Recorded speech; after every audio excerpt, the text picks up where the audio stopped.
The waiver wire options maybe aren't as great this time of year, but there might still be somebody out there that can help you as we continue on through the playoff journey. Let's look at some quarterbacks here. Phillip Rivers, who's been staying hot. We talked about Mitchell Trubisky and Drew Lock. Those guys are both out there. Some running backs, a lot of running back names worthy. Cam Akers still available in about 50% of NFL.com leagues. Adrian Peterson is still out there, maybe just sort of as a hedge, as he looks like he's still splitting some time with DeAndre Swift. Jeff Wilson, who started taking some snaps there in San Francisco.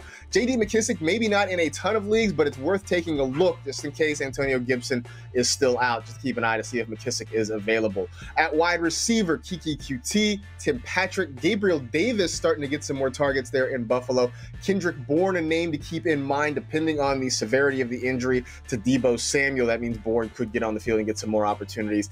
Tight end, incredibly thin, but Cole Kmet starting to get some love there in Chicago. I know Jimmy Graham had the touchdown, but Kmet is getting more targets, so he should be on your radar there. And a couple of defenses. The Browns, who Adam Rank and I have sort of been touting for weeks. It's at least good to pick them up and stash them. I know they have a big game against the Ravens tonight, but the next 2 weeks are good matchups. And then the Cowboys, who have some good matchups coming up in the next couple of weeks as well. So I want to talk first, though, about Kiki QT, Kimmy, because I know you were big on him this past week. I thought he had some good opportunities coming. It didn't really work out, but I still think there's some good things potentially coming for QT the rest of the year. Hold on the faith, Marcus. It's okay.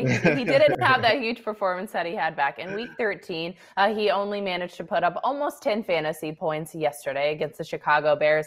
But the reality is that he's still one of the only main pass-catching receiving options for the Houston Texans, and he is going to be needed so much next week when they face the Indianapolis Colts. He was able to manage a touchdown and get into the end zone. So I still have faith in Kiki QT, and he's still a guy that I think if he's available on the waiver wire and you really need some help and some depth at the wide receiver position for the playoff push, he could be your dude.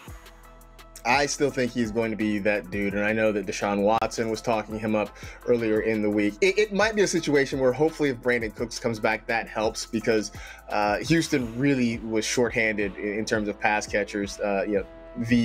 The image of Jordan Akins just clanking an easy touchdown right off his chest still stays with me. It kept me up at night because it was bad. But QT is a good player. I think, though, he does need a little bit of help. So if Brandon Cooks is able to come back, I still feel okay about him, and I think he should probably be on rosters for the next couple of weeks. You mentioned Tim Patrick a little bit earlier when we were talking about Drew Lock, and he very quietly is having a pretty nice back half of the year on a team that, they lost Courtland Sutton. Jerry Jeudy hasn't quite panned out in his first year the way some of the other rookie receivers have. But in the meantime, Kimmy, Tim Patrick has stepped in there, and I think done a pretty good job for the most part of picking up the slack for the Bronco passing game.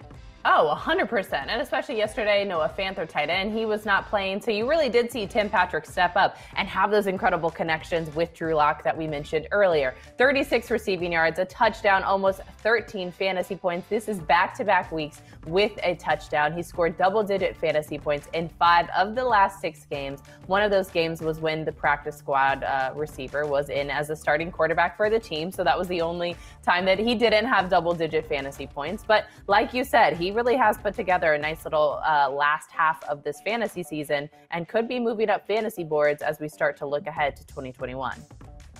I do hope for his sake that, obviously I don't think he's losing sleep on where he is picked in fantasy drafts, but I do think he should get some more respect based on what he's done this year, and even going back to last year, because when the Broncos had injuries late last season, Tim Patrick stepped in and made plays. And then what happened this year is, and everybody was excited about Courtland Sutton. And then the Broncos went out and they drafted Jerry Jeudy and they drafted KJ Hamler. And we stopped talking about Tim Patrick. And Hamler's had some nice weeks.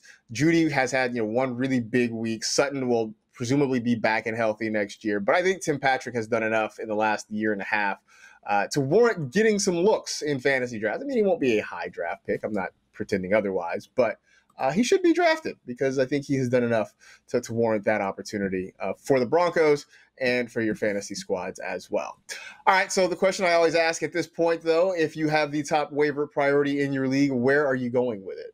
Number one spot, I'm doubling down. I think I said this last week. I'm going to say it again now. Cam Akers, like you mentioned, he's still available in almost 50% of NFL.com leagues. On that Thursday night football game, him and the Rams had quite the game. They shined in primetime. Career best 29 rushes for 171 yards and 21 fantasy points. He truly has become this lead back. I know we joked and said Sean McVay is probably going to give Malcolm Brown the ball now and then completely confuse all of us. But for now, Cam Akers is that dude. If I'm not able to get him, I again am going to double down on Kiki QT for my pass catching option.